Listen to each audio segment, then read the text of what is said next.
Hey, what's going on, everybody? It's David Palmer, Leo King. I thought I would come live. The reason why I wanted to come live was, one, it's pretty intense energy out there, and I normally just don't come on when just because I feel like it. Like, it's more like when the universe says, show the fuck up. So I'm like, okay, I'm showing the fuck up. And I think, the main reason why is I've been getting phone calls, I've been getting emails, I've been getting a lot of things from people being like, yo, what's going on? How do I deal with this energy right now? This is extremely intense. What do I do? And really, I think this is really about not only the eclipse energy and the pre-eclipse energy, but there's so much of this energy around that's extremely getting ready for us to change chapters in our life, or whether you want to call it changing books in our life. I mean, it's pretty crazy. So, like, I want to go through some of the stuff today about how to handle this pre-eclipse, this balsamic phase of the moon, especially before an eclipse, especially with 7 energies retrograde, especially with a lot of the crazy weird angles that are going on. I want to kind of go through the chart. I also have my Black Moon astrology cards that I want to pull. I want to do like a pull on this and see what the cards have to say. And I really want to do these astrology cards because it's a very astrological kind of time right now. You know what I mean? Like, it's not just, I don't know, just some random energy. A lot of people yesterday were talking about 8/8, the Lion's Gate, and a lot of that stuff. And I mean, I'll be honest with you. I mean, usually when people say that, I'm kind of like, eh. But when the astrology is the way it is, lately, I've been like, okay, yeah. I mean, I could see how it definitely is. But there's a lot of things going on right now where you can attach anything. I could say, oh, today is the emotional 5th dimensional portal, and people would fucking believe it or something, And so I don't really attach a lot of that stuff. I'm not saying it's wrong. I'm just like more of just, this is what the astrology says. Because I've been through a lot of times where people are like, oh, this portal's opening, or this gateway's opening, or whatever. And I'm always like, the astrology's pretty weak right now, and nothing's really going on. You know what I mean? So it's kind of interesting to see when people kind of talk about this stuff and they get really intense about it. And just so you all know, I'm sharing this video all over Facebook and trying to get some people in here. So that's why I'm typing. But I am going to be able to screen share today. I finally remembered, and I had forgotten about Google Hangouts and how that works with this live. So we can pull some cards, we can do some fun stuff, we can look at the chart. And I really want to look at the chart. I want to really show you guys, and I know you can watch my Deeper Astrology, which is out right now, and a lot of people have been watching it.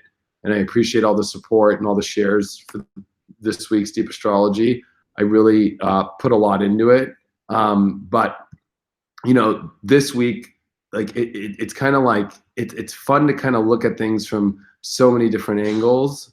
You know what I mean? Like, there's so many different things to be looking at. There's so many things even just going on in the universe that, I don't know, it's a lot to kind of take in. It's a lot to process.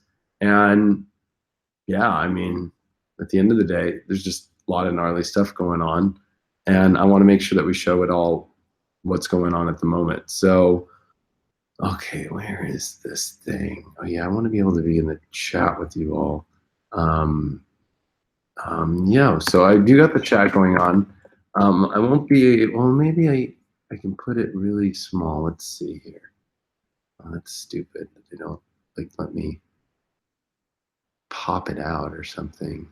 Oh yeah, pop out chat. There we go. Yeah, I love it.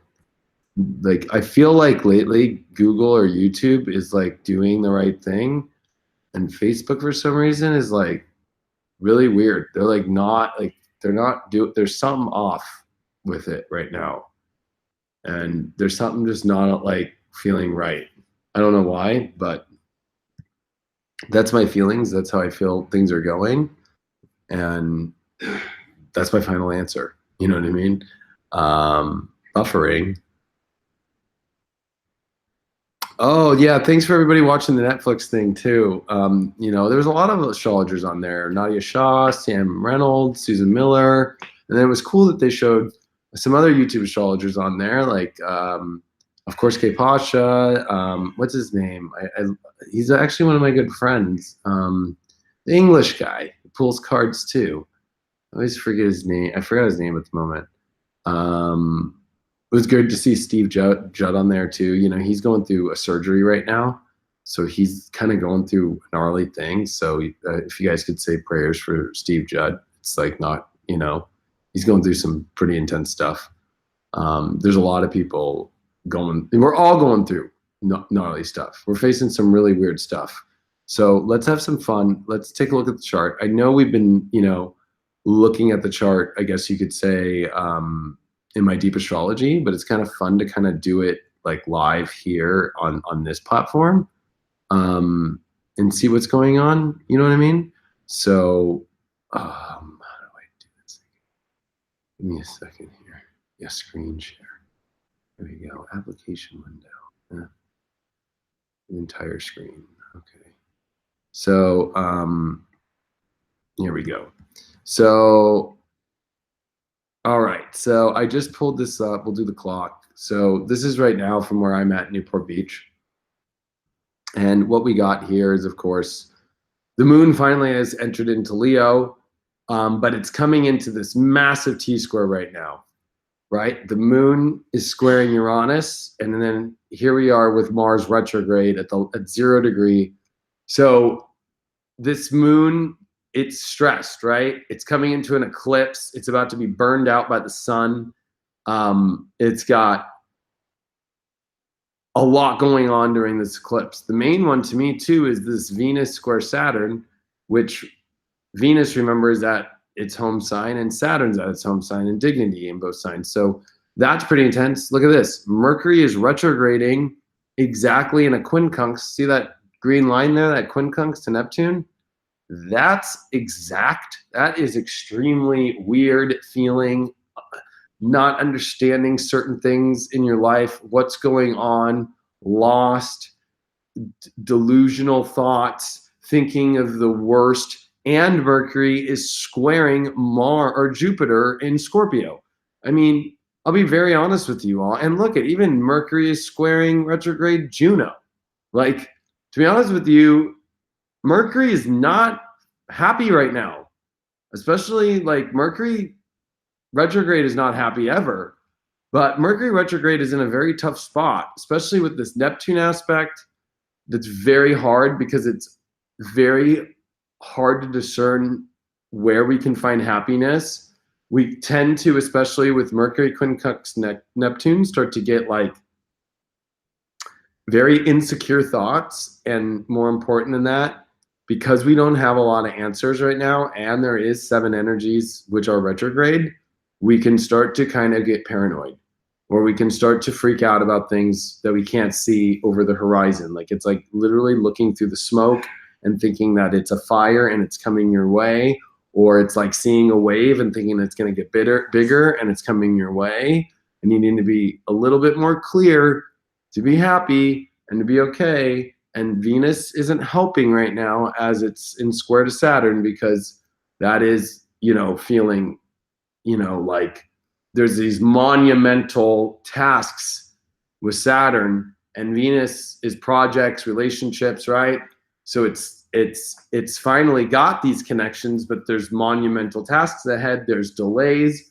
This is extreme time of delays with exciting things that we want to happen, but it feels like it's taking more time than usual. And that can be kind of difficult, especially, I mean, even Venus has been opposing Chiron, which has just been very weird feelings of how to feel good, unsure of how to feel good, like in situations where you're in a situation, but you're like, I don't know. I kind of really don't know how I exactly know how to like feel good about it right now, or I don't know if I'm going to feel great. I just am kind of there, got to do the work. And a lot of that is this Mercury, quincunx Neptune in retrograde, and Mercury starting to square Jupiter, you know, extremely positive, but also like extremely, like how is this all gonna happen? Like, how is this all going to, work out? Is this really trustworthy? Is this really gonna happen in my life or not? And of course, the positive thing in the chart is Jupiter trine Neptune, Saturn trining Uranus. So it's like those are kind of odd trines. I'm going to be honest with you, because one, Jupiter and Saturn are very odd. They're the biggest planets, but they're extremely opposite energies, right? And what's interesting is they're both making positive trines to outer planets, which are already weird and odd feeling energy. And, so that could just feel a little weird in itself. Plus, there's this, kind of unique aspect going on with Neptune exactly making a semi-square to Mars retrograde. So again, confidence is at the lowest of low you could probably get. I'm going to be real. Like, it's low. And I know that could be kind of a ballsy thing to just say, and I'm sure there's people out there who are going to say different or whatever, but South Node, Mars, Neptune, semi-square Mars retrograde, a dark moon heading to a solar eclipse in a T-square with the opposition, right, to Mars retrograde, Uranus squaring Mars retrograde on the cusp of coming back into its sign of exaltation, but not there yet. It's almost like, feeling, I think I said in my deep astrology, it's like being at a beach and, freezing and trying to run to the house and it just feels far away. Or it's kind of like, being in a race and you make a turn and you think the finish line's there and there's a sign saying, no, there's still 15 more miles, or like on a long car drive and you're like, I can't drive anymore. And you look up and it says like 81 miles left. And you're like, there's just no way. There's just no way. I mean, we are fried. I said that on deep astrology, but the reason why, and I'm going to come back, I just wanted to show you guys all the astrology there. And I'll start doing that and doing all that crazy stuff with all the crazy stuff.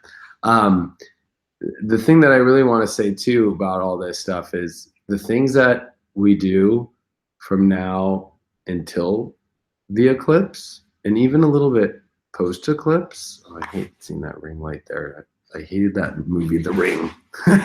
No, the scariest part of The Ring is when they're on that barge, and then he, I forgot whoever it was, but like he looks over the back, or she does, and there's all that blood because I think one of the animals fall down into the ocean and get trampled up by the crazy propellers, and then there's all that blood. That's always just like The Ring. So if I see a ring, I'm like, I don't like it. But if you see all that I said, this is where you got to be careful. I'm not trying to scare people, but there are massive signs everywhere of what to do and what not to do. Okay? Like massive signs. Like the universe is like, you can try going a direction and you're like, oh, I'm going to go do this. This will make me feel better. Oh, is it really making me feel better? Or is it actually doing the counterproductive thing of not making me feel better, right? Like, oh man, this thing is not going well. Like, so there's signs everywhere. So I'm going to use an example. And it's a personal one. It's what I'm going through, right? So like, I've been really fucking stressed. The last couple weeks have been probably the biggest stressful weeks I've ever encountered in my life, with work, just, health stuff. I've talked about it publicly. Like I just have been, I'm not sick or anything. I just have been just going through a lot of shifts in my body, a lot of shifts in my mind, a lot of shifts in how much work's on my plate. I've taken on a lot of projects. So I'm just like, right? And I've been stressed. And this energy around the astrology too is very stressful. And so This weekend is like the season finals for the racing. I jet ski race. The season finals, like the biggest one, the one that everybody goes to. It's my favorite race. It's at one of my favorite locations. It's like only an hour and 20 minutes from my house, so I don't have to drive hours. And I'm not gonna go. Every time I tried to pack, or every time I tried to get my jet ski ready, or every time the universe had something pop up, a sign, no, don't, you got to do this. No, you're too stressed right now, you got to do this. And then I'm not even joking. I don't know if you all are watching the news, but out here in California, there's massive fires, whether you're in Northern, I'm in Southern California. We have a massive fire here in Orange County by Lake Elsinore and like 30 miles from where the race is, right? Massive fire. There's ash coming into the beach areas. Like last night, I'm driving home and I was feeling so stressed and anxiety ridden just from this energy. So I thought maybe I'll take the coastal route home. I'll take PCH. So I took the top off my car, like made it, I like was like letting the air come in, and it was fucking ash. I'm like, gosh, like I can't even get fresh air. You know what I mean? And so long story short, today was the day that I was supposed to pack up. And actually, Hauser's here in the other room. He came here to help me, and he was gonna go to the races with me. Long story short, at like 2, or it was like 3 p.m., I finished with my readings. I finished with a bunch of meetings I had, and I took a break, and I look outside, and it's fucking like apocalyptic. Like the whole, over my work, over all of Southern California, it's red, smoke, like just dark. Like it felt like, like if you're in a movie and like Armageddon happened, right? Like it's just like, bam. And I'm just like, look at where the smoke's coming from. And I'm like, that's where I have to drive for the race. And I know like the race is not going to be affected, but like then I get my hair cut today. My hairdresser comes to my work to do my hair, right? And we've been friends since 7th grade. So anyway, she's doing my hair, and she's like, yeah, my dad's out by the fires. He lives at Canyon Lake, which is only like 15 minutes from the fire. And he's in a softball league, and they had to cancel the softball games this weekend because of the fire. And I'm like, oh, wow, that's only like 15 minutes from where I'm racing, So then, like, so it's like in every way and everything that's going on, I've been getting massive signs. And then look at this. I just got an Amber Alert on my phone. Amber Alert. Just now, my phone just started going. Blue Audi. Call 911. Like, I can't even make that shit up as we're talking about signs. You know how rare an Amber Alert comes through? Emergency alert. Emergency alert now. Now. So I put up a post in the race group, and I put one up publicly, and I was like, I'm not going to the race. And I hope you guys all know I wanted to cry. Like I wanted to cry. Bad. I've never missed a race. Whatever race there is, I go, because it's like my outlet. It's like the one thing in my life that makes me happy. It makes me feel good. I love the people. It's just a very positive experience. And even though I love it so much, it's a weird thing about this love lesson we're going through. Like, just because maybe we love it doesn't necessarily mean at the moment that, individually speaking, I'm not saying like for the other racers it's a bad thing, right? It's like their lives might be perfectly aligned for it. But, for me in my life right now, it's not. I'm stressed. I don't feel good just because I've taken on so much projects. I'm behind with my Newsweek writing right now. And that magazine, I have like a deadline on August 22nd, and I'm behind. So it's like, do I push myself even farther down the road to where I'm not going to be able to get a grip on things. And I'm going to push my body, my mind, when it's already not in a good operating space as far as like doing all the work to go to a race and get my trailer ready and do all this shit.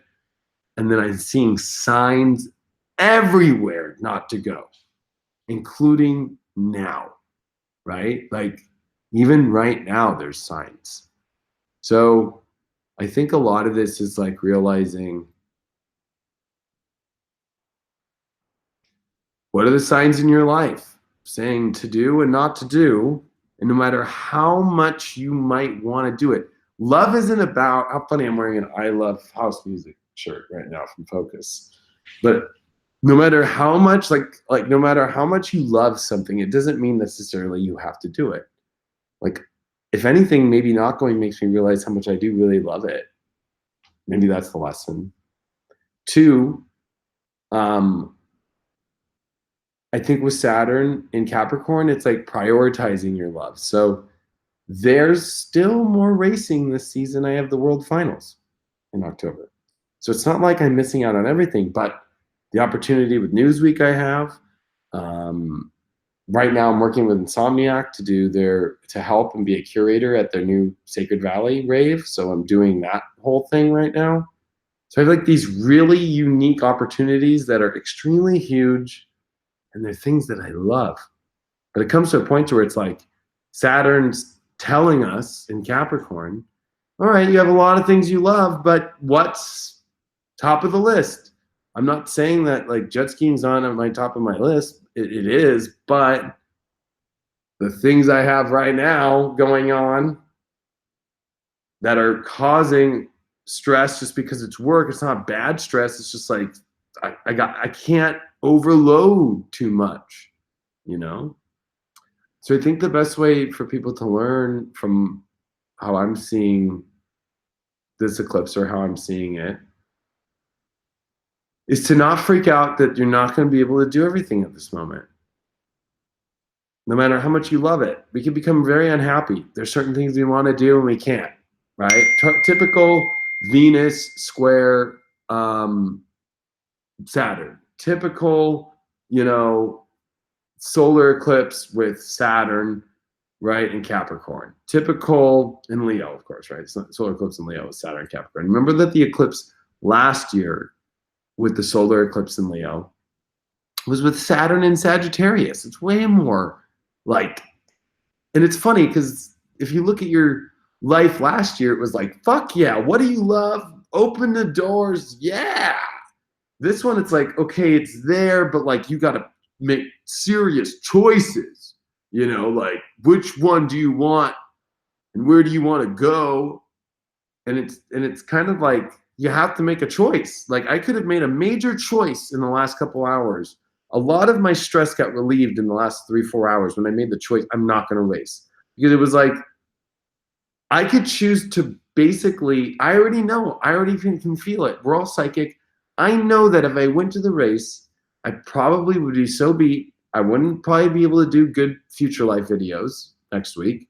I probably would be missing my deadlines even farther for Newsweek. I would probably be so burnt out, I'm not going to be able to be at my top game for doing this whole Insomniac rave that I'm joining Insomniac team and becoming a curator for one of their main, new raves and a whole new aspect of it spiritually. So I was like, I got to fucking make a call. And I love them all, but it's like, what things do you love the most? There might be some things that, and this is, I think, Uranus and Taurus trining Saturn and Capricorn. It's like realizing you've got to pick your battles that are of true value, and that it's like this is an ultimate test of knowing your worth. Like, I love racing, but you know what? I'll be honest with you. Like, and I'm not saying it's a bad thing, but it's like, it's not, I don't make money. I like actually spend money to race. I like spend money. You know what I mean? Like, and money isn't everything about this world, but like all of us, I think with Uranus retrograde in Taurus, and Uranus since being in Taurus in May, money's coming up for all of us in our lives. It doesn't matter how lucrative you've been before or whatever, or how secure you feel with money, or where you're at with your manifesting. there's a shit ton of issues coming up about money in our lives. None of us really feel fully kind of secure. I think we're all kind of like, we know it'll all work out, but like, you know, like I think with Saturn there and Uranus and these are Taurus Capricorn, it's like do the things that are going to create something out of it. Like racing could create some great recognition if I win the world finals, but it's a piece of fucking plastic. Like that I spent a bunch of money for and some recognition. Or I could do the work that I came down here to do as a light worker and as a soul. And, you know, when I get some free time and I'm not, you know, and everything's aligned right, I can race for fun and have fun. But this is like, you know, we all have to learn to see where's the road that is going to be the best for us to manifest on, and where's the road that's the best for us to create, you know, the road of our true dreams. Like, and it's hard because I feel like with Scorpio, Jupiter, right, in Scorpio energy, it really is kind of like, well, what is your bigger dream that you really want on the inside? It doesn't want, you know, like like, sure, I would love to be a famous jet ski racer, or I would love to be a famous model, or I'd love to be a famous this, a famous that, or and for some people, I'm moon into 10, so maybe you don't want to be famous, but other people might be like, oh, I really want to be in this kind of relationship with this person, but I would rather be maybe single right now because there's these things in my life that I really want to do and the relationship isn't working for me. So maybe that's what your clash is. We're at a massive clashing point where it's like you have to choose what's the best for you in your long-term, you know, life and where that's going to go. And it doesn't mean that you still won't be able to succeed in those areas that you can't do at this moment. But it's like choose the thing that's going to really create financial abundance for you at the moment, security, something that you can really get recognized for or attain or succeed in that's going to last a long time and give you leverage for a long time and give you something to hold on to, like a handrail for the next 30 years after the Saturn Capricorn transit, right? So it's like, it's hard because it's like, there's just some things that are going to work and there's just some things that we love that just aren't going to happen at the moment. And I think that can be the difficult aspect about it all, you know? So let's see what these cards have to say about this,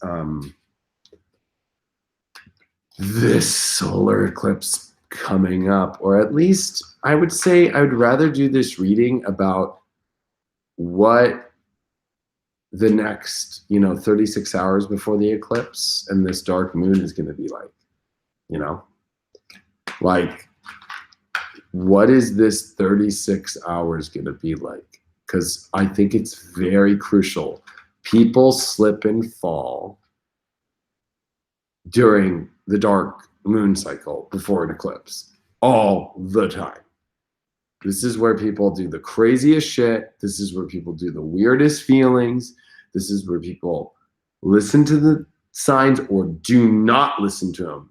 Like a good example is the fire that's going on right behind me in the mountains. You can't see it, but terrorizing people's homes. They caught the guy and he was talking to neighbors and he was like, I'm going to light this place up on fire. And he did it. You know what I mean? Like, this is where people kind of go fucking loony, or this is where people do weird shit. So, kind of crazy, right? So let's see. So I pull reversals with these cards. I love reverse astrology or tarot. And these are astrology tarot cards. So I love reversed astrology tarot. It just kind of blows my mind. I wish they were easier to shuffle. I don't know how. I'll be honest. I've been a tarot reader for a long time, but I am the worst tarot shuffler on the planet. It's kind of like, playing guitar. Like my fingers are fat and long and they're thick. So like I can't play chords, you know, because I have too fat of fingers.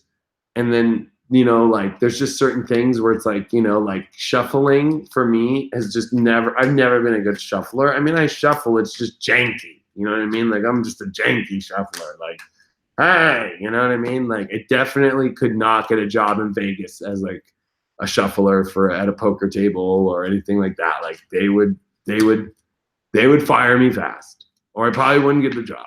You know what I mean? And you definitely don't want to, if you guys want to play poker sometime and hang out with the Leo King and get the poker table out, like maybe you should just pass when I'm the dealer, you know, just like move the dealer chip past me, because I'm really clumsy with cards, and I'm actually a clumsy person. Like I'll run into things and I drop things all the time and I fall in. I'm a sun in the 12th, so I just kind of flow through like a fucking weirdo all the time. And this eclipse is happening in my 12th house. You know, like, fuck. Really? I hate, you know, I looked up today at the sky and it was red. And I was like looking up at the sun, and I did one of these, like, really? Fuck, man. Another, you know, like, because you got to remember that eclipses, you know, they come around every 6 months, but it's like in your 12th house, you know, it's only like, you know, like 1 to 2 years, depending on your chart, every like 8 to 9 years, you know what I mean? So it's kind of like, you know, I'm like, fuck, I'm back at solar eclipses in my 12th house. And the last time I had the North Node in Leo, you know, in the late 90s, in the 2000s, was when I fucking changed. And my sun in the 12th came out, and I started getting into drugs, and then I went into the military, and I fucking got kicked out, and I ended up in jail. You know what I mean? In prison for 30 days. So there's a part of me like, am I going to end up in a hospital, a jail, a prison, or, you know, some weird 12th house place again? Like, there's a part of me that's fucking terrified. Because the last time that you know, Rahu or North Node, whatever system you're using, came and conjuncted my sun, and then came into Cancer and did all that shit, fucking I ended up with all that 12th house shit that people talk about. Like fucking hospital, I had a hernia and fucking went into the surgery, 6-hour surgery, and then it was a bad one. It wasn't like just a simple one. And then I fucking ended up in fucking prison for 30 days during Christmas and the New Year, and then I ended up before that year in boot camp, which is just like prison, but for 3 months, like straight up, like you can't leave, you know? So I'm just praying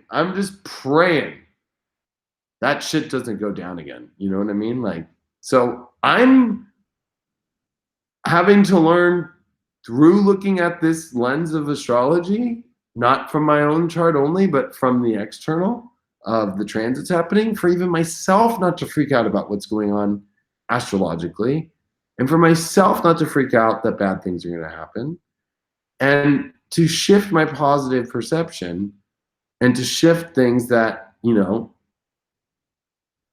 maybe, you know, the other part of the 12th house is this higher spiritual calling. And so it's like, back then I really wasn't doing my spiritual work though, you know, like I wasn't listening to the signs. Before I pull these cards, I just want to tell you guys one quick crazy story. I don't think I've ever told anybody this publicly. So I was in the military and I used to hang out with my crew, like my boys, right? Like in the military, you know, you find, you know, you're like 3 to 4 or 5, you know, crew members that you always hang out with, and that's your crew, and you hang out with them. So long story short, my buddy had bought a brand new, this is 2003, but he bought in 2003, it was a brand new Chevy SS Camaro, 6-speed, which was really fast. It was like stupid fast for an 18, 19-year-old kid, right? Because in the military, we're young. You know, we're 18 and they give you money and they'll give you loans for brand new cars. Like, I don't think people get military young guys in the military, we are like not the best people to be around. Like, you know what I mean? We are fucking crazy. Give 18-year-olds money and some sort of feeling of power in a fucking suit, and like we run amok. You know what I mean? So we're in his car and we're doing like 140 down the freeway, 150 down the freeway, and I'm in the passenger seat. In the back, actually, I was in the back seat. I was in a Camaro, very small seat, right? My buddy Josh is up in the front, and my buddy Baggy is driving. We're fucking doing 140, and my buddy's like not paying attention. He's going so fast, and he has to pass a car, and he fucking clips the car, okay? Clips this car on the freeway. We don't spin out somehow all the way like 360, but we get like 90 degrees, come off the median at like 140, come into the other side of the freeway. He's able to get back on the freeway, but he hit that car, and that car spun out like a fucking, I don't even know, like a just popped off the freeway, just like rolled to the side like crazy, right? I was like, I just almost died. Right? I'm like, I just almost died. This is all the shit that happened to me in my 12th house during eclipses. Fucking Jupiter was there though, and Leo. It was like, and I'm a son of the 12th, and I'm like, you gotta be kidding me right now. And my buddy does not stop. Okay, he doesn't stop, and he's like, we're going fucking back to our place. And by the way, I was living in a 1-bedroom apartment with 4 dudes just to save money, and one of the dudes had a girlfriend or whatever, and I was like sleeping like in the living room, paying like $100, like $70 a month just so I could keep my $1,200 a month and do whatever the fuck I want so I could have fun at 18. So funny story is I'm like telling him the whole time, like, dude, you gotta go back, bro. You could have killed someone. That person may be dead, and if the cops find out, like, you're fucked, and we're all gonna somehow get in trouble. So I'm telling you, bro, fucking go back. So he drops us off at the house. We smoke a cigarette, and then he like is like, maybe I should go back. I'm like, dude, this has been like 40 minutes. Like, go back. So he goes back. The cops are there. I don't remember. It's fuzzy. 18, I'm 34. So yeah, almost half my life ago. So anyway, he got out of the whole deal by saying like, I went home and I didn't even realize till I got home that the whole side of my car was smashed. And I thought I didn't know what happened. But the whole point of the story was, I remember before I got in that car ride, just the energy, just the feeling. I remember being like, I shouldn't get in this car, you know, like the way that things were, the kind of vibe that was around, I was like, I shouldn't get in this car. You know what I mean? Like, this is probably not the best thing to do. And all those kind of situations are popping up in our life right now, where you want to go, you want to do things, you love it, and maybe it's just not. Maybe the signs are saying, you know what? No, this is more important. There's something else that's more important. I pulled in my weekly tarot this week as the spiritual advice card. It was a bunch of awesome cards this week. But the last card was the 3 of Swords, which is heartbreak. And it didn't make sense to me till today when I had to quit, when I had to pull out of the race. It was like, I have so many other things that are good going on that there's certain things that I love that I have to say no to. But they also have signs all around them. I had a fire in the area which I had to drive for this race. Every time I tried to get the race going, a new call came up, or an email that I had to answer, or more emails that I had to answer to about like, hey, are you pulling through? Are you going to make your deadlines? Like, it's like, am I going to really fuck with these amazing things in my life and throw them down the tube because I just want to go do something? Right? It'd be kind of like, you know, I've been doing a lot of readings for people like that are in affairs or like starting affairs. So it's like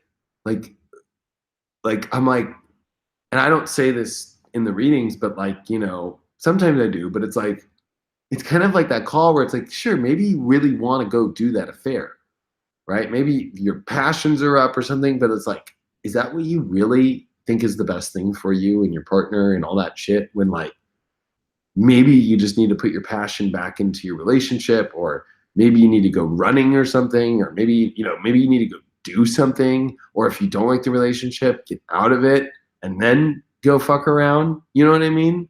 Like, are you really going to go create a crazy fucking situation during these crazy times? You know what I mean? Like, especially like, you know, like when you look at this chart and like, if you see, I mean, it's pretty fucking clear to me that it's pretty crazy. So the clock's still running. This is exactly where we're at. See, the moon is still at 1 degree, but like, let's have some fun and go kind of by hours. So, in this next 36 hours. So the moon is going to conjunct the north node at 5:49 this morning, 8:49 a.m. Eastern, and it'll pass this Uranus transit. We're actually talking right now, if we go back to the clock, the moon is getting ready to square Uranus retrograde for the first time since the 1930s. This is the first time the moon will square Uranus retrograde in Taurus, especially a moon in Leo, but any moon. This is the first time the moon will square Uranus retrograde in Taurus since the 1930s. And we're feeling it for the first time right now. So the reason why you are feeling crazy in weird positions emotionally in your life, or just feelings in your soul, is because you need to start to think about the way that astrology works and the rarities of the transits. So like a good example is this. The last time that the moon could have possibly squared Uranus retrograde in Taurus would have been at the end of the Uranus, the last time that Uranus was retrograde in Taurus. That would have been the last time, which would have been 1939 somewhere. Yeah.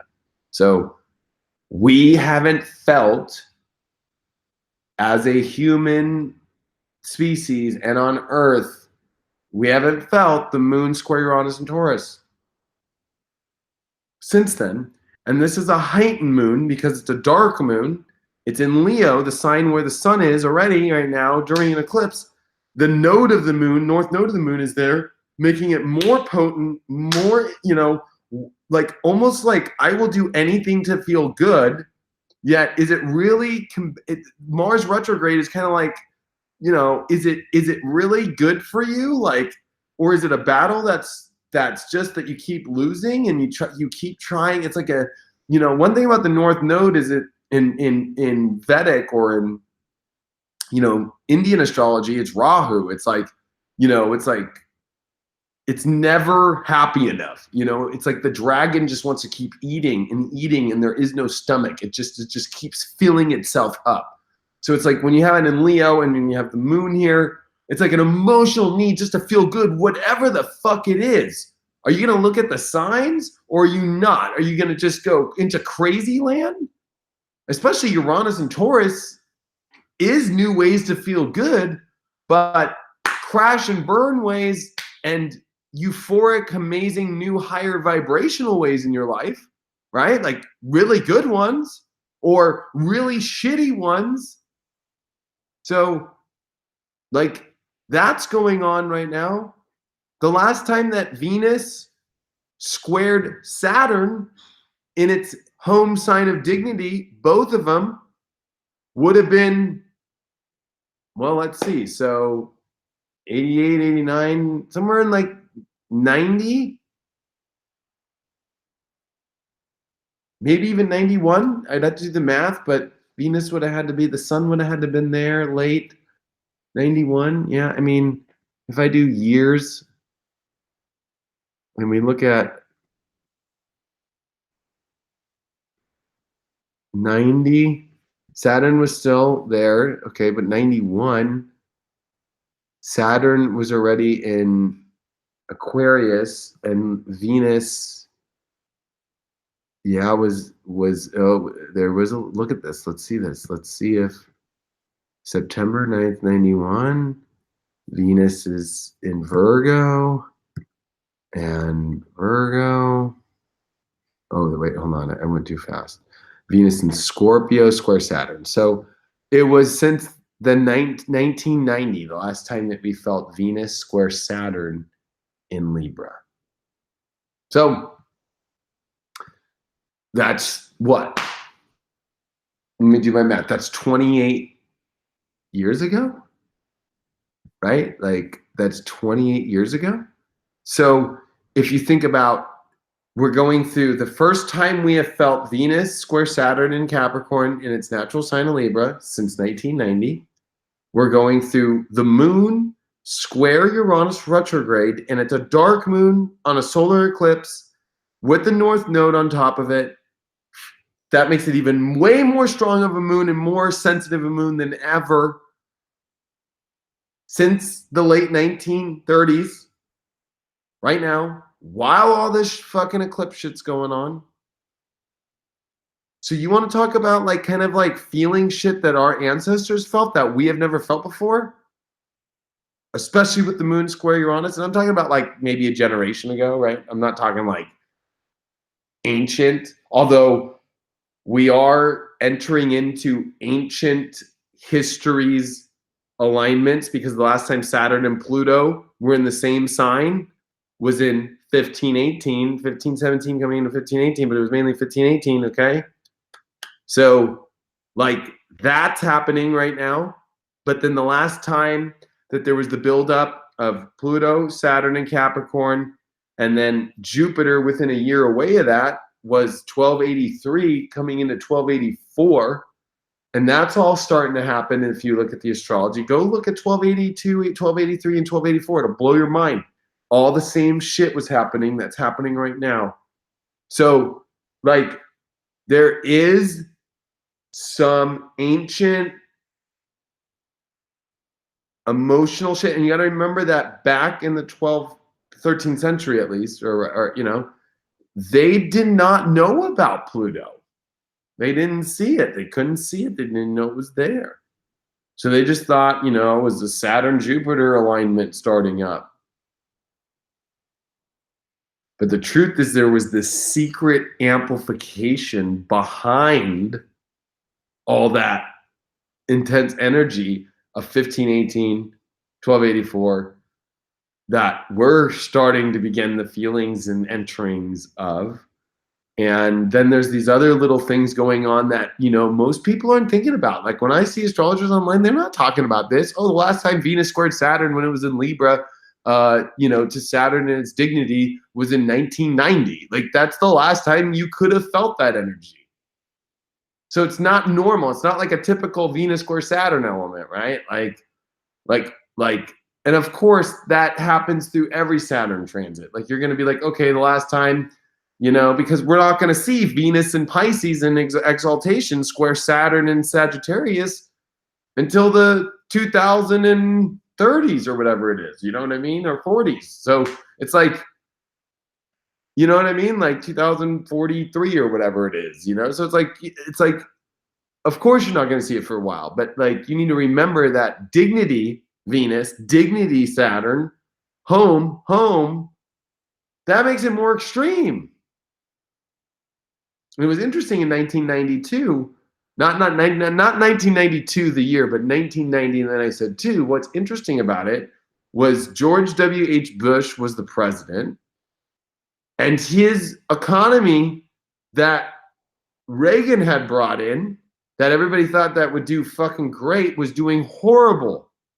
And what did we do when Saturn left Capricorn and went into Aquarius? Is we enter the Gulf War for fucking oil because we were broke.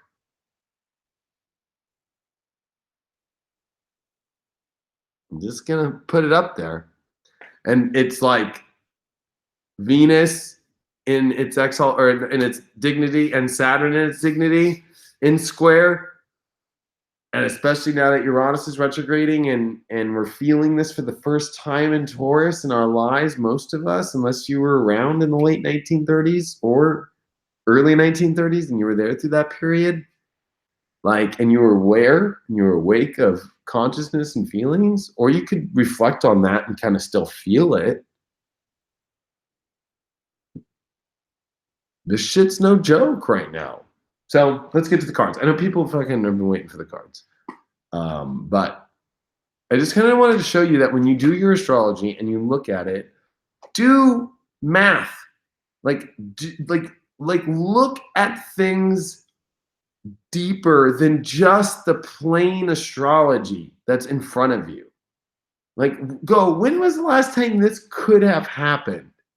Oh, this could have happened last month. Okay, it's not as significant as the last time the moon in Leo squared Uranus retrograde in Taurus was in the late 1930s. It's impossible that it could have happened any other time. And it's a dark moon, so you have to add like little things in astrology. Oh, and it's got the North Node on it. That's a once every 18-year cycle, right? So you gotta like, you know, sometimes it can be twice, right? So this one's like the second one. But it's like, this one's way more intense, you know? So, and I'm saying it's more intense just because of all the Mars retrograde and all these planets retrograde. So you gotta look at all those things. All those things. What are people saying on here? People are saying they registered to vote. Oh, do you all think your vote really matters? There's a dark force behind this whole fucking game playing both sides. And I'll say that till the day I die. I mean, if you really think this is all to cause struggles to bring humans apart, the whole Trump-Hillary thing was the whole greatest experiment that was ever fucking did on humanity ever, to test, to see. They had done it before, right? They did it with World Trade Center. Oh, okay. And then, you know, now they do it with Trump and Hillary and feel, oh, look at this, really broke the country apart. Let's have some fun with it. Do you really think that they're going to stop playing this crazy game? They're going to make you think Trump's going to get impeached. They're going to make you think Hillary's almost going to get caught. They're going to make you think this is happening next. They're going to make you think this is happening next. And they're just going to always keep, this is the next fall point. This is the next fall point, and just keep making people getting angry and angry at each other, and make this media network push this agenda, make this media network push this agenda. What do you think Neptune and Pisces was last time? I'm going to show you guys in the astrology before we do the cards, because this is a very fucking important thing about what's going on with politics and people being duped by not just the media, but being shaded by a force that you cannot even see. You know what I mean? Like, that you cannot even see. There's more crazy shit going on than meets the eye. And you have to look at it. Like, so let's go to now. And let's look at, okay, so we have Neptune in Pisces. So it's so funny that's making that quincunx to Uranus or Mercury retrograde. So the information that's going to come out today on Friday during the day, especially in a dark moon on an eclipse, I guarantee you there is some misinformation that is going to try and trick you to get you riled up emotionally, to get you dramatically involved, to make you pissed off on whatever side of the fence you're on, especially because Mars is at the last degree of Aquarius, where massive revolts happen, where the Revolutionary War truly started, right? When Pluto was at that position, right? Like sure, the Declaration of Independence happened, like, you know, like, so let me show you guys. Like, so let's edit the chart. Let's do July 4th, 1776, all right? And let's do it for just PM. And let's just have some fun, all right? So it's like, okay, calculate the chart. So yeah, okay, see how Pluto, 27 degrees, right? So it's like, okay, that's cool. Like, Pluto, 27 degrees, right? Now, if you go to the next year, Pluto 29 degrees, the war starts getting intense, but really, boom, 1777 to 1778, when the war gets the most brutal, and it really is a war, is this 1 degree where people are having to pick sides and do lots of things, and Uranus and Gemini. Now, what I want to show you all is the Civil War stuff. So there's like Civil War and Revolutionary War stuff all happening right now. And there's a massive energy building up right now to get people like all crazy on each other. Okay, so let's look at the like time in which you know, Abraham Lincoln gets elected in 1860 is like his election year, and the build up towards that, which is Neptune at the 29th degree of Pisces. Look at the nodes were flipped than they are now. And so whenever the nodes are flipped, okay, in Aquarius and Leo, whatever side they seem to be on, seems to be some really unique presidential weird shit. Another weird thing is Jupiter and Saturn coming together, right? So a lot of presidents that have been shot, killed, or died in office all have Jupiter and Saturn in their election year that they're elected. So the 2020 president has the highest probability, whoever that is, to create more drama than anything that Trump has ever gone or created, or any president before him. Like the next president, whatever that might be, whether it's Trump again or whether it's some other president, is going to bring up the biggest fucking drama we've ever seen. If you think this is drama, this is like testing you all, and including myself, as lab rats to how we're going to react. So, of course, if you look at 1861, 1862, 1863, 1864, when you see all these buildups happen, okay, of the Civil War and all this stuff, it really was the Neptune and Pisces that were the years before. So before Abraham Lincoln, let's go to like 1858, right? Neptune and Pisces. Uranus coming into Gemini. Where was Uranus though? Taurus in 1857, Neptune and Pisces, okay? We right now have Neptune and Pisces, and we have Uranus and Taurus. Let's have some fun. All right, and let's look at, what do you call it? 1857, okay? So in 1857,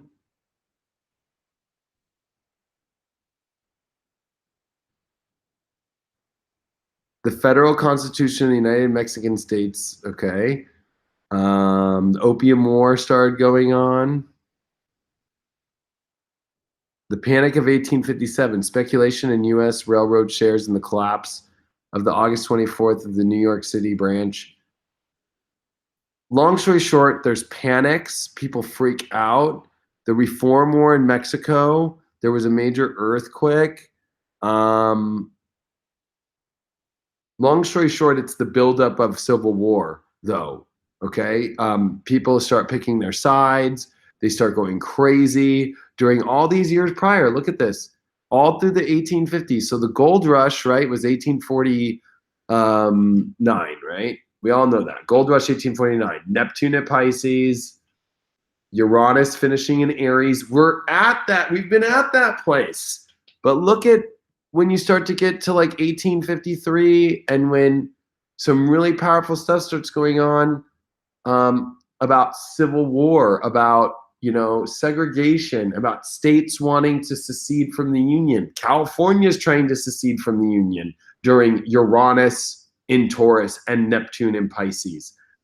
Uranus and Taurus, yeah, Neptune and Pisces. So, like, this is about Civil War stuff in our own country, and we're all being duped purposely by some dark force out there to try and get us to split ourselves apart by believing Trump's bad or Trump's good, or, you should be on this side and you should be on that side, because it built then us up to where there's out of nowhere, this crazy president called Abraham Lincoln that shows up and does all this stuff and is, you know, gets us through the war and then is shot and killed and creates this huge crazy thing. There's going to be something crazy similar that's like gonna go down. Like I know I might sound fucking crazy, but I'm sorry. I'm like using astrology, and there is some gnarly shit gonna go down in 2020 with Jupiter and Saturn in Aquarius, the opposite sign of where Jupiter and Saturn were conjuncting when Abraham Lincoln was done with the nodes that were there. But this time the nodes won't be there, but they'll be very close. They'll still be in Capricorn. Like, you guys have no idea. Like, this is a massive cover up to try and create a civil war in this country. By you falling for what side and what side and what side and what side and what side and create emotional. Why do you think everybody feels so fucking pressuristic during this time right now? Do you really believe it's just because, like, it's just the astrology? It's because you can feel there is a force on the planet that is trying to disturb people and is trying to break people apart. Straight up. That's straight up going down right now. Astrologically, go do your homework. Like, the buildup of the Civil War was Uranus and Taurus, Neptune and Pisces. The buildup of the Revolutionary War was Uranus and Taurus, Pluto and Capricorn, and then bam! Pluto went into Aquarius and Uranus went into Uranus was in Gemini and shit. Like, shit is fucking, I'm telling you. Like, go follow these gnarly old transits, and they're all coming back up right now. And this is why light workers are on the planet, to stop that shit from going down. And I'm like, sorry. Like, if you're gonna believe either side and start getting caught up and fall for the spell and say Trump's horrible or Trump's the best or whatever like that, it doesn't matter. It's all a fucking charade show to get to purposely fuck with you in so many ways, to get you on a side against that other side and just create disharmony and panic. So I'm just being real. All right, we're gonna finally do these cards. I already shuffled. This is for how to deal with this next 36 hours before the eclipse and how to get through this weird fucking energy. First card we got is the Saturn return card. I am not happy that we got this card, but I will say having the Saturn return card of age and the Saturn card is like, not only do you have to mature right now this is not about partying. This is not about trying to escape. This is about, like, just show up and do the work that you need to do and be responsible and do the things that are necessary to grow in your life right now, and you'll be all right. Don't fuck around during this time with a Mars retrograde at the last degree, with Uranus that just turned retrograde. And there's so much unpredictable, crazy energy going around right now. Be smart, be stable, please. We got the 10th house card reversed as the next card, which in this deck they use it as kind of the world, right? What you're reaching for in your life, but we got it reversed. So, you know, it's like we all want to reach where we want to reach right now, but we've got to kind of stay stable, stay on track, and it will come. But like it will not come to us if we do crazy shit right now. And I think also at the same time, this is saying, like, the world is upside down right now. Like, it doesn't know where it's going. Nobody knows. The governments don't even know. We act like there's somebody there 24/7. That's totally, we all get it. I've been in the military. Fucking most of the time they're all fucking trying to find a way to skip out of doing their duty. Like, trust me, in other countries are the same way. We're all fucking humans. Like the world is upside down at the moment. Okay, so don't start doing crazy shit when the world's upside down. The challenge card we got is the 7th house of partnerships reversed. So it's interesting to see that the major challenge is like, you know, no matter how much we want to get done and we're trying to mature and grow, the challenge is like, I think when it comes to partnerships, to not try and burn partnerships, to accept that other people are going through the same kind of shit you're going through. So like expecting things from people and getting all crazy on them is definitely not a good thing to do right now, because everybody is fucking maxed out in their energy. And so when you get partners, seventh house card reversed, it's like you're not paying attention to empathy about other people and that they might be going through the same shit you're going through. So like chill and like let this 36 hours fucking until Saturday and the eclipse is done, and especially coming into Sunday, the second the moon comes into Virgo, all right? That's when you can kind of let shit kind of salivate more and shit, you know. This is insane that we got this card as the overall card. We got the South Node card, and we got this. This is life's debts. This is extreme old past life stories ending right now and new stories beginning. And I think what's the gnarliest part about this, and I've been saying this one for a couple weeks, but I just had a convo with David about it outside like 3 hours ago. I've told my wife about it a couple times recently. Like, some of us, and maybe all of us, but some of us that I know personally and that I feel myself, right, are literally going through past life situations where we don't know what's on the other side, like as far as what we've reached kind of places where we usually died, or we usually failed, or we usually didn't make it through all the way and we turned around. So you either, you know, let's use an example. In a past life, you tried to accomplish something and it didn't work out. So you're like, I'm not going any more forward, right? This is Mars retrograde South Node shit, past life shit. Or Mars, you can remember that before we found Pluto, Mars was the ruler of death. And so it's like, and it still does rule death in many ways too. So it's kind of like, oh my gosh, like this is where I died energetically.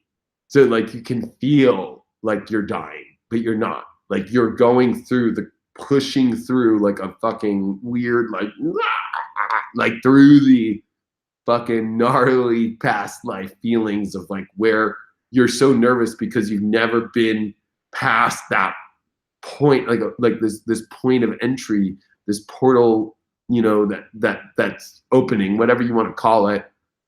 Like that's a gnarly spot about it all. And the spiritual advice card is the 11th house of friends reversed.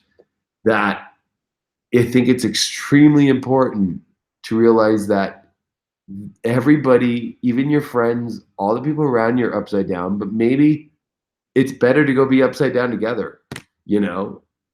Like, so go hang out with people that are feeling upside down just like you. Like, find support through people that get it, that get you, that understand that you're fucking not, you know, you're going through crazy shifts, you're going through crazy change, you're going through upside down crazy energy, you're all over the place. Like, find those people to get through this one. So I hope that this helped tonight.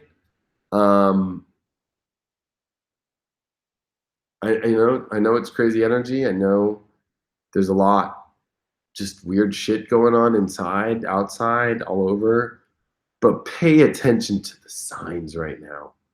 Like, they are strong. Deja vu energy has been so insane for me in the last 2 nights and into today. I'm like, I've been in deja vu for like hours. I'm like, am I going through a mental problem? You know?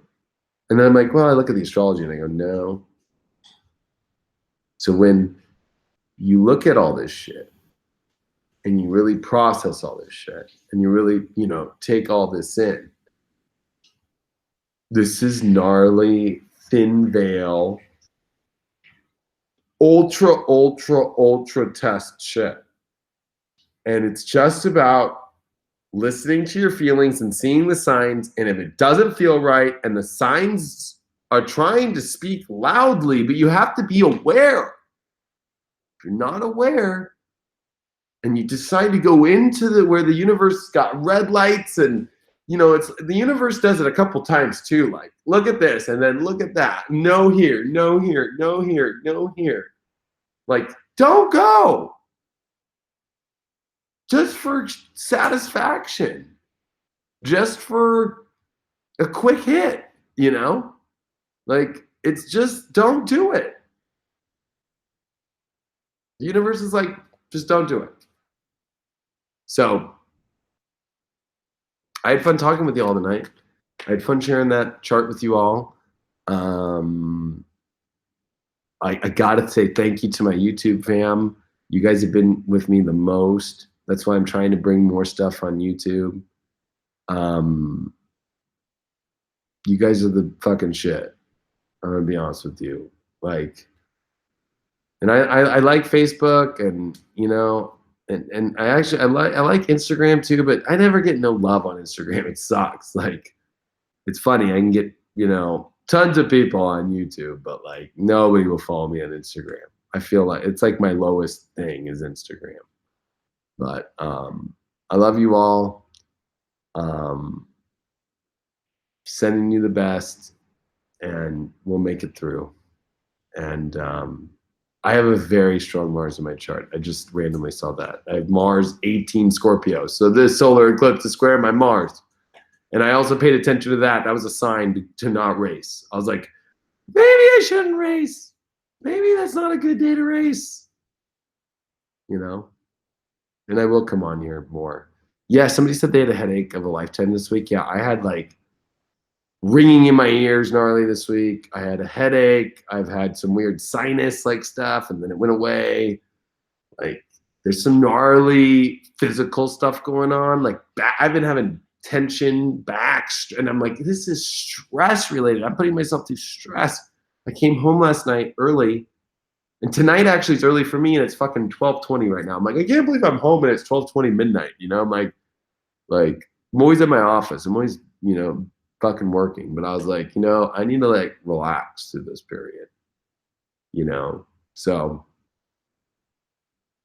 anyway, love you all. See you guys on Future Life. And my skin is flared like a mofo. I don't know what that means. What does that mean, babe? If my skin is flared? My skin is flared? Yeah. Are they excited or are we having? No, mine. Oh, your skin is flared? I don't know. Someone said my skin is flared. Was it like a comment or like you saying? It's a comment. Oh, are you red? Are you flushed? Am I flushed? You don't look flushed. I don't know. Maybe they just have their redness brightened up on their computer. My skin flushed. I think my skin looks pretty fucking good for going through gnarly eclipse right now. And I don't wear makeup or nothing. Fuck no, I just put the soap that I use on my body on my fucking face, and that's it. That's it. The same shit that I fucking, you know, use on my butt, I use on my face. You know what I mean? Good. All good. Like, you know, like, you don't need all those special creams and all that shit. And, hey, oh my gosh, put this on, put that on. And then all these girls come up to me like, God, your fucking skin is beautiful. And I'm like, what do you use? I'm like, the same soap that I'm soaping my ass with. Also, though, you don't wear makeup on a day-to-day basis, so you don't have to cleanse your face with all these Well, what if things, women didn't creams. wear makeup and they did the same thing I did? Shouldn't they have the same beautiful skin that men have? They should, but guess what?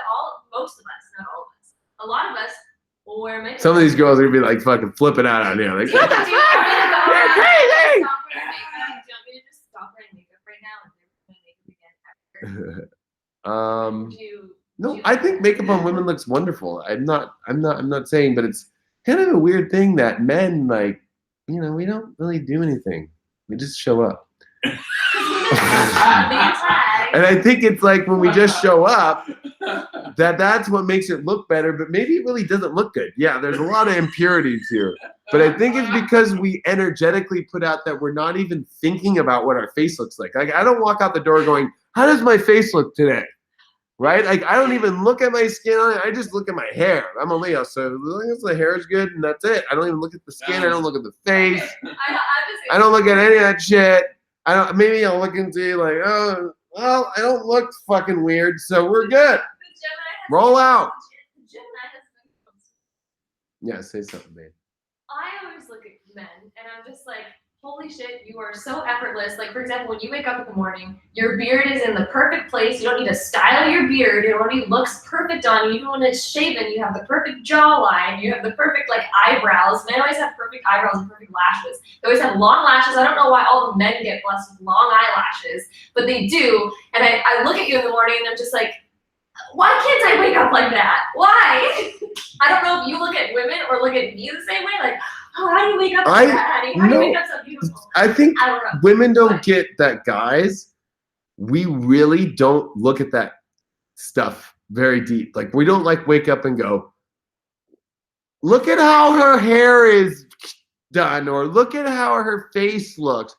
We really don't look at that shit. What we look at is like, is she connected to me right now? Like, where's the sugar? Yeah, or I mean, we're pretty simple, right? We wake up with morning wood, right? So it's like that's a normal thing. It's like it's like natural. We can't even help it. It's like, where's the procreation? Like, you know what I mean? Like, sometimes I'll be honest with you, I think women look the hottest when they're like in the morning with like their makeup all like sloshed and like they look a little like, you know, like one of my favorite actresses was Brittany, was it Brittany Murphy? Yeah, fucking, she was like, and you know, like that kind of just fucking raw, but like sexy, like just don't give a fuck. Like, most women wash their faces though. Like, you know what I mean? Like, you know, like, just that like, I just know I'm hot and I don't give a fuck if the makeup's a little off and the hair's a little fucking messed up. Like, that shit's the hottest to me. Most women don't sleep with their Like, makeup on. like crack house chicks, little too, nah. But like maybe like the crack house chick that was there one time. Ew. No, thank you. I don't want to be. I don't want. Well, I know I'm gonna screen. I'm gonna. Nobody. I just want to screen share with these ladies and show them what I think is hot. Fair. So like. I want to know what this is. My wife's freaking out. She's like, I want to know. Why am I freaking out? I said I want to know. I'm Brittany Murphy. Brittany Murphy. Spun. All right. So like. Spun. Like, is that the movie? Yeah, like there was something hot about like, oh, her, yeah, like just yeah, I don't give a fuck. Yeah. Like girls that just kind of, right, like they just are like kind of whatever, oh, you know, like that's a hot pick, fucking yeah. Also, she's super done up right there. I know, but I'm just saying, like, you know, like. There you go. There's something just right kind of like this, like right out of a crack house. Like I just kind of don't give a fuck. Like I know I'm hot, but like I don't need to. Like I'm owning it by just showing up and being me and being fucking whatever. And like I don't want to call it trashy. Like it's not like it's trashy, but it's yeah. She did die. She was a Scorpio. Wait, what? Really? That girl? Yeah, Brittany Murphy died a long time ago, but she was like, yeah, she. Like, I feel like she's come through to me a bunch, actually, like in like as a guide and stuff. Interesting. And my vibe, like, she was raw and fucking gangster and real. Well, yeah. I'm more of the I like my makeup to be perfect type of girl, but no, I get it. I'm just saying, there's just something kind of hot about waking up next to like, you know, like a chick who's just like. I'm just kind of whatever. Like I'm just kind of raw and real. Like you know, like when a chick's kind of like this. When I mean, this chick's having a nervous breakdown right now. But like, there's something hot, just kind of about just the hair a little not exactly perfect, and like the eyeshadow from yesterday still, and I hate wearing eyeshadow. and that, like maybe that they didn't shower. Like I don't know. Maybe there's some French in me or something. No, I don't know. I'm just fucking weird. Maybe I'm just fucking fucked up or something. No, you're not effed up. It's just I don't know. you've never felt eyeshadow on your face that is over 24 hours old. That's what I think's hot, the hottest. Like, of course, a fucking, walking the red carpet with the most, like a beautiful girl, I'm a Leo, right? That's fucking super hot, and I love that, and that's super hot. But then there's like a part of the Leo deep down, because we have the 4th house in Scorpio, that just kind of wants the raw, dirty dog shit. Like, Scorpio. Yeah. Mars and Scorpio. And I have Mars and Scorpio. Yeah. So it's kind of like, to me, that that hot, edgy, like kind of like I didn't shower this morning, but my hair's still a little, and the makeup, and it's like I still look hot, and maybe even like the bra strap's a little off, and just like raw. There's a woman version of this. I can understand what you're saying because, for example, when I wake up next to you and your hair is really messy and you've not done it, okay. So when you wake up in the morning and your hair is the most messiest, I think you look the cutest ever when your hair is messy like that. And you could go out with me all day and I would be just like, oh, look at how fucking cute he is and how hot he is. See, and so girls feel it too. Look in the mirror and you're like, oh, my hair looks like crap. We can't go anywhere. No, I need to shower. And I'm just like, you look great. You look the best I've ever seen you. That's just me. I always think messy guy hair is the hottest. Like when they haven't done it and it's all slept in, and yeah, I think it's the best. So there's also something great about the smell. Even women. That's right. This is gonna get womanly gross about what they like about the unwashed part of men. Whoa. Oh, that sounds weird. No, but okay, like the smell. If a guy of our testicles in the morning. I don't know. That too. Maybe that's where the scent comes from. I don't know. But there's something about a guy's smell, like I don't know, the next morning and he hasn't showered yet, and you just have like that smell of them, especially if he's like an attractive guy. I don't know about I don't know. I've never smelled an unattractive guy the next day. I wouldn't know. But the smell of a guy in the next morning, and you kind of just go up close and they're kind of a little sweaty and not really, or even after they're done working out or done like doing some sort of like crazy activity, they just have that musk and it smells so good. It's like the musk. People are like, I'm new here. Is this your wife, Leo? Yeah, this is my wife, Leanna. Hello. Hi, everybody. I'm Leanna.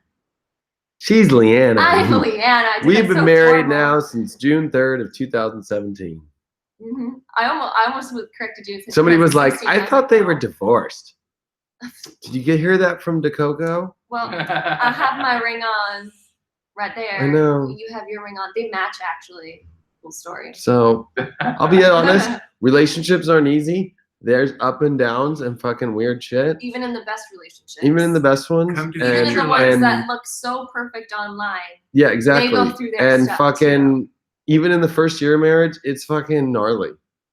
But also great. But also at the end of the day, as long as you can fucking work it out and work through lots of shit and make it work, and that's fucking marriage. Like, so, it's all about if you love that person and if you two are compassionate enough to work on your flaws together and then come together as a whole and then accept each other also for their flaws. Yeah. Exactly. You gotta love the whole package of a person. Yeah, I agree with somebody. They just said people so concerned what everybody else is doing. I know, it's like crazy. It's like people put out so many lies, including that homeboy we all know, that like I was divorced, or putting up text message stuff where that was not the real shit and like scribbled out. Yeah. Telling stories. It's also just like how the news, if somebody goes for an interview and then the news will like take out certain parts and certain sections. Maybe they're telling about something they don't like, and then they'll cut out the part where they say, I don't like this about something, and they'll talk about the thing that they don't like and make it seem as if they're talking about that's what they support. Yeah. It's just, I don't know. The media is crazy. Don't always trust everything that you hear online, but yeah, I don't know. That it's just my 2 cents. Exactly. I mean, I'm sure some of it's real, but also some of it's fake. So. The guy we're talking about predicted that we would be divorced within the first year. Where do you go? Oops. But I think all in all is good. I think, some people love drama. I mean, you're going to find it anywhere. If people feel called to talk about drama and talk about that, that's all them. But yeah, if you're wrong, you're wrong. If you're right, you're right. Yeah. People will be people. Nobody's perfect. I don't hate anybody out there. Yeah. But yeah. Neither do we. Even when people talk crap, it's like, that's why I don't respond. Yeah. So. Exactly. That's why you don't respond. Or if you feel the need to respond because it's something you feel called to respond to for whatever reason. Yeah, I'm responding to somebody's thing saying they thought we were divorced. So I'm like, well, you can we're address here. certain things, but do it in a way that, you want to present your response. And if it's not worth it, then it's not worth it. But ask yourself, is it worth it to respond to some craziness or is it not? You learn as you go. That's true. You learn as you go. Am I spaced out? I am spaced out. I am fried. I have not been feeling normal for how long? Like 2 weeks? Like I have so much. Ask my wife what time I leave and what time I get home. Every day. He leaves bright and early in the morning to the point where I'm still sleeping, and I'm like, oh, really? Babe, I'm going to sleep another hour or two. I love you. He wakes up early, but so he goes to work probably around like 9 a.m. is like the time that he usually leaves the house, wakes up at 8, leaves at 9, and then comes home at like between midnight and 4 a.m., depending on how much work he has to do. But then again, wakes up at 8 in the morning. So he's getting like between like 4 to 7 hours of sleep a night. And I try to get 6 to 7. That's but some nights currently it's been like 4 hours. Some nights that's 3 hours. Like it's a lot. Some nights he's randomly blessed with 8 hours, but that's rare. Yeah. But that's the thing is, and I'm literally at work the whole time. And the second I get home is like, I got to go to bed. And I hang out with my wife for like 20 minutes. We talk about things. Yeah. Well, I also come and visit you. Or she'll, so people don't think I'm like never around. Like she'll come and have dinner with me. Yeah, and I'll bring us dinner to a shop. Or she'll bring dinner, or I'll DoorDash, or we'll. So we still see each other. Yeah. But it's just like he's working from. She's doing projects at, the offices right now. And so, so we see that, now she's doing a big project at work that I'm kind of working on, but we're kind of separate in it. Like I'm coming from. They're individual projects, but they also are together. Yeah, exactly. Like we're not doing projects together, but we are, but like I can't describe it. They connect in a certain way, but they're totally separate projects, but they also have a connecting factor at the very end of the entire. So there's a lot of, and that's why I'm not racing this weekend. I'm taking it off. I'm gonna hang out at the pool. I'm gonna sleep. I'm gonna hang out with the wife, and then I'm gonna write. I have to write a lot this weekend. Yeah. So it's gonna be busy. This is a busy time. The energy in the universe is crazy. As you probably already said. It's pretty crazy out there. I feel like everyone's going. I think this video will help people though get through this eclipse. That's why I put it out there. I agree. And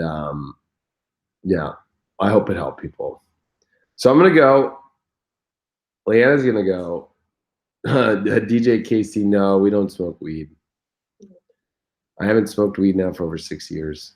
Although last weekend I was in a hotel room and we were taking pictures and this guy had a vape pen and he like was taking it for the picture and he's right next to me and he blew it like in my face and I breathed it in and I'm like, oh shit, am I gonna get high right now?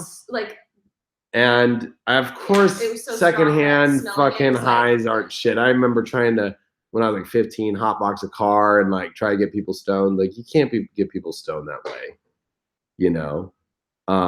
But like, no, I straight up have not even taken one hit of weed since June or July of 2012. I just quit. And I hit 3 years, no alcohol. What was it? Two weeks ago. Yeah. 3 I was about to years. say something funny. Not even. Whoa, say it. Specific date. So your last puff of weed was June, July of 2012. Mm-hmm. That was when I tried weed for the very first time in my entire life. I do not smoke, Yeah. but that's my No, first time. Leanna smokes once in a while. If On the it tour is she smoked. If it is from a specific person, I don't know if I want to say that person's name on your live stream, but if it's from that specific friend of David's, of mine, Yeah, like everybody I know smokes weed. I have nothing. Yeah, I have like- nothing against weed. just because that person grows their own, Yeah. I trusted them. And It is their what it is. Stuff. But yeah. But that was my first time smoking it since 2012 ever. Was Yeah. on that. We were in Colorado. Yeah. It was Well, yeah. I mean, yeah. Well, and you had a good time smoking in Colorado. that was the But, first time I would say I actually enjoyed my experience. You know why I quit smoking That's weed, right. everyone? Because I do all these horoscopes every day and do readings and channel. For me, especially because all the psychedelics I did for so long, because I was a heavy abuser of psychedelics, from LSD to mushrooms, and ecstasy is kind of like a psychedelic, but it's really not. It's more of a psychoactive, stimulant. Like I start seeing crazy fucking shit. Like I start That was my feeling experience first time all ever the smoking it. craziest shit. My red eyes are because I have something called surfer eye. You can look You it don't up. even have red eyes right now. They look totally white. Really? Yeah, they look. But I have totally surfer white. eye from being a jet ski racer in the wind and And the the UV UV rays. sun. So like I have like yellowish stuff on the middle They're of like my dots. eyes. And I grew up surfing and always in the ocean. And I grew up as a water polo player and a swimmer. So my whole life, the UV rays have been in my eyes. So Plus California, and the sun is so bright here. yeah. So like for me, it's like natural to get rid of. Oh, it also comes from And I do dust- smoke dust- cigarettes, so fucking smoke's always in my eye that way. So speaking of that, I really want to go have a cigarette. So I love you all. Good luck through the eclipse, and we're almost through all this crazy shit. We're almost through. So I love you all. Just love and Spread love. spread love, and don't worry about all the big shit or the stress through this period, and just get through, listen to the signs, be smart. You're not going to go know all the information. You might flip out about it. And you know what? Just trust the universe. And, yeah. It's really quick, but I think it's really important. So I just wanted Of to share. course. Whatever. So what I like to do during like these stressful times is if you have a lot on your plate and you have a lot to get done, it feels like too much. And it might sound opposite, but take time for yourself. At least like make like 15 minutes to half an hour, whatever you can spare in your day to make time for yourself. It might seem counterproductive, but it's actually incredibly productive because if you do something that actually builds your energy, you'll notice that the things that you have to get done will get done faster. You'll have the energy to do it, and you'll have the inspiration to do it, and you won't feel like procrastinating because you'll actually have the energy there. But don't do stuff that's like super, super relaxing, or otherwise you're just gonna feel like too relaxed. You're not gonna wanna get up, but do something like go out for lunch with a friend that can excite you, and you build up your energy. Yeah. And once you have that buildup of energy, all the things that you do need to get done, you have the energy. And like that's my little quick advice. It's great advice. That's what I've been telling people, like, just, you don't have to do it all at this moment. You already know what it is. So get through this. And when the energy starts coming back slowly, like a fucking train. Like, Exactly. And build your energy during it by taking time for yourself. Sounds counterproductive, but it's actually the most productive thing ever. Yeah.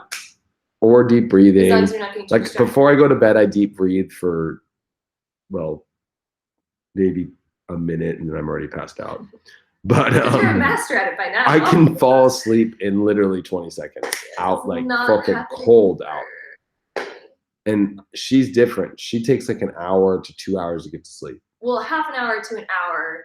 Yeah, sometimes but she's 2 a double hours. Gemini, so she's always thinking. Oh my gosh, the thoughts are what keep me awake. I do not It's think crazy. in my. I do all my thinking outside of sleeping, and then when I'm time to sleep, I'm like, thank God I'm getting the fuck out of this reality. I'm going back to fucking dreamland. To me, dreamland and the 12th house and out of this reality is like, yay! So I always look at bed, it's like, give me the fuck off Earth for a little bit, you know? Like, so I'm excited to sleep. Like whenever it shows up, I'm like, I don't have to worry about fucking life. Life is not for the weak. Though I will say, if any of you have troubles with sleeping, I actually started doing kind of what he does, but there's an actual like thing for it online for people that have trouble sleeping, and it's called, I think, the 4-7-8 method, and it's that you breathe in through your nose for 4 seconds, hold it for 7 seconds, and then breathe out through your mouth for 8 seconds, and keep doing that, and apparently it gets you to sleep faster, and it's actually worked for me. Like it's only taken me like maybe 15 minutes to fall asleep at night now, which is literally unheard of. That's unheard of for me. So if any of you have trouble sleeping, Google 4-7-8 method, and basically all it is I always go, I pray to God, and then I go. I can't wait to leave Earth. Good night. Literally, I can tell when he passes out every night. Like, I'm like, I am so glad to get off Earth. I am done with Earth today. Get me off. Get me back home. I can always tell you're leaving because you twitch. Like, you do little twitches. You do little.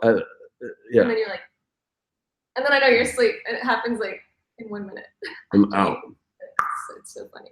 It's cute. Alrighty. Cute. We out. I'm like jonesing for that smoke. I'll see you guys all later. Bye. Bye. Bye. Survive. Survive.